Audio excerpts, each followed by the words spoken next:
Shunaqa narxdami? Da hozir kunda skidga tushgan kullerlarimizdan yaqinroq azok beramiz. Email firmasidan, Zifel firmasidan kullerimizdan hozir kunda juda ham katta bomba skidga tushgan. Bu kullerlarimizda friolli bo'ladi, korosli 3 tali bo'ladi. Ustidan dashtasi ham bor. Xolasanglar muzdek qilib, xolasanglar iliq, xolasanglar qaynoq qilib kofe, choy qilib ichsanglar ham bo'ladi. Friolli bo'ladi, ventilyasiyali bo'lmaydi. Sifatlari juda ham zo'r. Endi qaranglar, hozir kunda ikkitasi skidga tushgan. Birinchisi email firmasidan kullerimizda, bunisi oddiy shkafli bo'ladi, tortmali bo'ladi. Kafolatlari bor.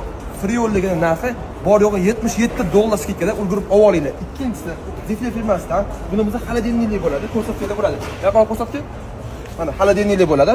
Xolasanglar bu ham skidga tushgan. Hozir kunda bemalol $85 haydasanglar bo'ladi. Hozir kunda bozorga kelsanglar, bozorda shu kichkina bo'yli kullerlarni ham $80 boshlab sotishyapti. Men sizlarga shu kattalarini qilib beraman. Ichini ham ko'rsatgan, ichi ham metal bo'ladi, plastmassa bo'lmaydi. Har xil suv ham kelib qolmaydi, xudo xolasa. Maza qilib ishlatsanglar bo'ladi. Ramazonga sita qilganmiz, bemalol ulgurib olsanglar bo'ladi. Faqat Nike boshi isdan chiqmasin.